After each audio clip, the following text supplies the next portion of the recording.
prosperity, come back to thinking of resiliency. So all these things, right? So it's tough. I get it. It's tough, and that's how you do good things. All right. So what is 0 to 1 in businesses? This is a famous book which is written by Peter Thiel. Peter Thiel is known in the business world as a lot of things he has done, especially in the world of businesses. So he wrote a book called 0 to 1. It talks about a concept which is there in your mind, and you start from nothing but zero, and then you build something. You build an offering let's call it usually it is known as a product or service. Let's call it offering, product, service, whatever you feel. And then you feel that okay, you want to test it out. You want to have the first 100 customers.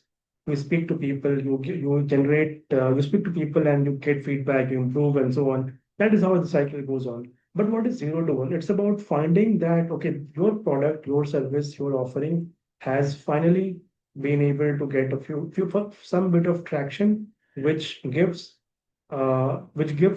validation or which gives hope that okay, you might be able to scale this as well.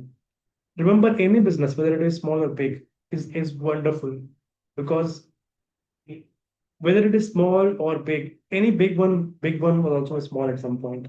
So just be happy, whatever stage you are in, small, medium, big, all of them are wonderful. So let's come back to what is 0 to 1. So in 0 to 1, it's like hitting PMF. PMF is known as a product market fit. So you get something out there and you get a few customers, you build some bit of awareness, and you see how it works. You see, are people really paying? Because getting people to pay means they should see some kind of value. And that's what, sort of 0 to 1 means. It's a beautiful name is beautiful, the phrase 0 to 1, because it implies that you're able to create something, and you're being creative when, especially when you are thinking of an offering. You're also being creative when you're thinking of marketing your offering, when you're thinking of generating awareness. You're also using your logical skills. You're also using your reasoning skills because you want to improve your product based upon the feedback received. So all these things, and then you burn the midnight oil, so to say, or you work hard for a period of time, and then you finally see the importance, or you finally see the customers coming to you. And that moment when you get the first customer, that moment when you get first batch of students if you're a teacher, that moment when you get the first set of order if you are into SaaS, that is the moment that's called 0 to 1. I might be wrong, I might not be perfectly right, because but mostly, even if I'm not perfectly right, even if I'm not perfectly right, especially in the PMF thing that I said, the idea that you get first 100 customers or you are able to get some traction out of the work that you've done towards your business, product, or service is the concept behind 0 to 1. Then it's all about scale. Go to 1 to 10, go 10 to 100. It's all about scale, and there are many ways of scaling, and you can read a lot, you can learn a lot, but at the end of the day, it's all about execution. What matters is how well you have been able to execute. And execution, my friend, is about showing up every day. Sometimes you are hard on yourself. Sometimes you feel doubts, but and that happens with me too. I mean, I gave myself that if I show up every day, 50% is done. That's what I heard from someone's. I think Anupam Mittal. So anyway, the point is 0 to 1, very beautiful idea. You create something, you think of a gap, you think of something innovative, all of like whatever you want to create. See how it works. See is that working? See if you are able to get the first 100 customers. If not, try something else. Something is going to work if you just keep trying. So that is what 0 to 1 implies. So beautiful idea. If you want to read the book, please read it. Okay, actually, I wanted to also talk about another aspect of 0 to 1, which is especially there is a poem called If.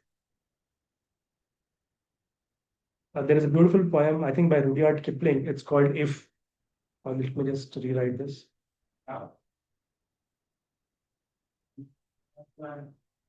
Now this is a different idea. It's not 0 to 1. So this idea is about sometimes for all those people who are going through some hardship, you may have a health issue, you may have something which you feel that has not been you're not able to do as well as you were able to do in the past, which may not be true, but it's fine if you feel that way.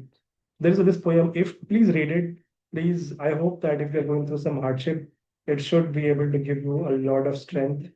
And if you read this book, if it says that how do you deal with losses?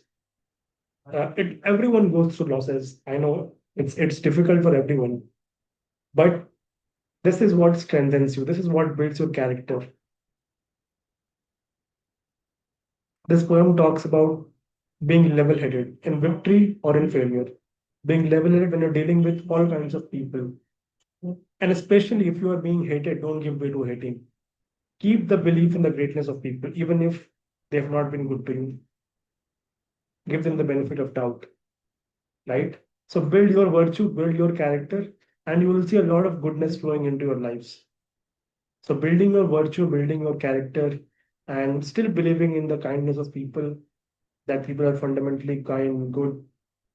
This is a beautiful poem. If you, I request you to read it, and you will see that in this poem, a lot of wonderful thing is being told, especially around the idea that you have to strive and still try and build with your worn out tools.